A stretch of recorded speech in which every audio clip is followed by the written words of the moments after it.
là, aux portes en ré, et la piste cyclable qui est indiquée en vert là, hein, se situe juste là. Alors, à l'origine, c'était une grosse digue qui avait été construite, hein, pour protéger le village de la mer, hein. Tout ça, c'était la mer. Ça a été façonné par l'homme, hein, parce qu'au Moyen Âge, le sel avait une grande valeur marchande. Donc, on n'hésitait pas partout sur la façade atlantique où on pouvait, où le fond s'y prêtait, hein, le sol. Ici, on a un sol argileux naturel, donc imperméable. Donc, eh ben, le clergé vendéen est venu façonner les marais salants, et donc ils ont construit comme ça en avançant vers le Fier, hein, pour vous donner un ordre d'idée. Oui. Plus on est proche du village, plus les marais sont anciens, hein, vu que logiquement, bah, ils ont avancé vers le Fier, hein. Voilà. Si on est sur les marais du Roc, alors le Roc, c'est cette bâtisse, on en voit un petit bout là, hein, vous pouvez aller voir. C'est une maison qui appartenait à des nobles, hein. Il y avait un garde-barrière, il y avait un jardin à la française, et tous les marais qui sont ici leur appartenaient. Voilà. On construit suffisamment bas pour que ça puisse remplir, mais on est aussi suffisamment haut pour pouvoir vider, notamment au printemps, je vous l'expliquerai tout à l'heure, hein. Je vais avoir besoin de nettoyer mes bassins, il va falloir que je vide. Et tout ça fonctionne encore de nos jours par gravité naturelle. Donc c'était déjà bien pensé à l'époque. Alors juste là, pour finir avec la flore, là vous en avez une en fleur, vous avez la statuce, pareil. Installer l'eau sur des grandes surfaces, et on le voit bien dans le deuxième et le troisième bassin, vous voyez, ça fait des risées en prenant dedans, hein, et là il y a un échange air-eau qui se fait. Alors l'eau s'évapore, par contre le sel il y reste pas. Donc comme j'amène toujours de l'eau, ben, je vais accumuler. Alors il n'y a pas de pente, c'est parce que la hauteur d'eau leur convient bien.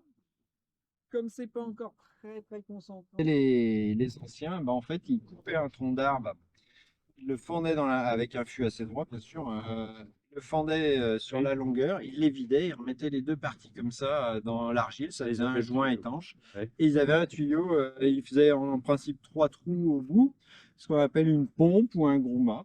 Alors ce tuyau-là, on l'appelle le tuyau d'Amy-Sonnet, hein. On a déjà évacué quasiment la moitié de l'eau dans la Métière, hein.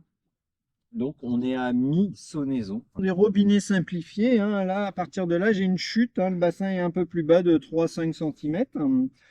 Et les tuyaux relevés, donc je vais l'incliner, il y a un coude, hein, avec un autre tuyau qui passe sous la levée d'argile, hein, la velte. Une fois par jour, ce que j'ai fait ce matin assez tôt, hein, je le baisse, et par gravité, l'eau va remplir la nourrice. Même principe avec le dernier bassin, le cristallisoire, qu'on appelle une aire sonnante, comme une aire de jeu sonnante de sonnaison. C'est ici, alors on appelle ça plus familièrement des carreaux, hein, parce que ça fait un carré de 5 par 5, hein. C'est dans ces bassins-là qu'on va avoir le gros sel qui va cristalliser au fond, hein. Je vous montrerai après comment on le tire. Une raison, on garde la technique traditionnelle, mais on va essayer de s'alléger les outils pour s'économiser le dos et la santé, hein. Donc on est passé, à l'origine c'était du bois, hein. Alors le bois c'est très agréable, tous mes autres outils sont en bois. Par contre, avec la longueur du manche, c'est un peu lourd. Donc, on est passé d'abord à la fibre de verre, maintenant au carbone, hein, beaucoup plus léger. Et donc, la petite planchette qui est devant, hein, qu'on appelle l'étel, je vais avoir un côté biseauté, vous allez voir, je vais pousser le gros sel. Ça va faire une vague devant l'outil, et le sel va rouler comme ça gentiment sur le fond. Et deuxième côté, vous allez voir, je vais passer côté chemin pour tirer la deuxième moitié. Et on dit qu'on tire le gros sel, pareil, ça va faire une vague devant l'outil. Ouais.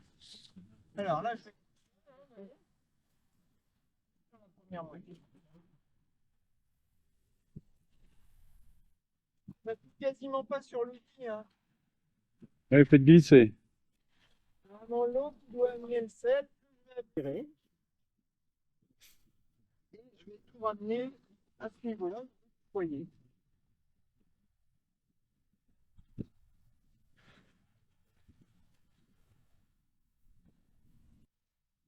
On fait du sel rond.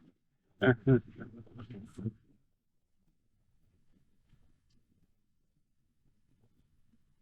leur dis aux collègues quand leur sel est trop gris, je leur dis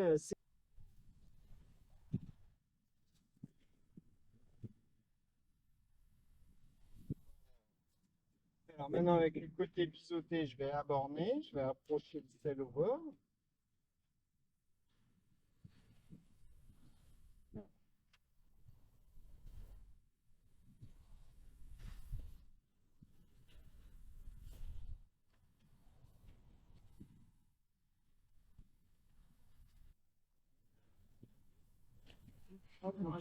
Hein? Ah, puis, oui. Oui, oui. Il y a quelque- Comment? Non, non, Parce que j'ai un 80 et on a un pic à 100 kg. Ah, quand même.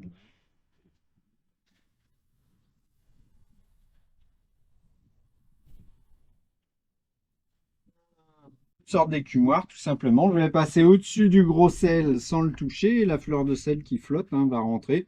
Pareil, c'est perforé pour que la saumure s'égoutte au Mais là, c'est maximum. vraiment un coup de main, là. Hein.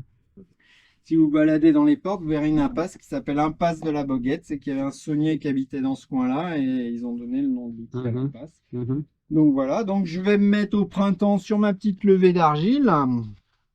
Et ça va me permettre d'aller chercher mon petit rollon de vase qui est au fond. Je le rapproche comme ça. Et après, on dit qu'on graisse ou on habille, ce que je vous Ah oui, expliquais tout d'accord. à l'heure. Habillé, là, du coup. On travaille, celle est variable. Ça va dépendre des éléments extérieurs. Alors moi, je maîtrise juste l'heure à laquelle je remets de l'eau dans le bassin et le volume d'eau, ce qui va retarder plus ou moins le process de chauffe du bassin. Si je remets de l'eau trop tard, je vais retarder la cristallisation de la fleur, voire l'annihiler si j'en remets trop tard. Après, il y a tous les paramètres que je maîtrise pas, couverture nuageuse, vitesse du vent, température, ce qui va nous faire une fleur avec une granulométrie différente quasiment tous les jours. Si on a un vent constant par exemple et qu'elle est avec un bel ensoleillement.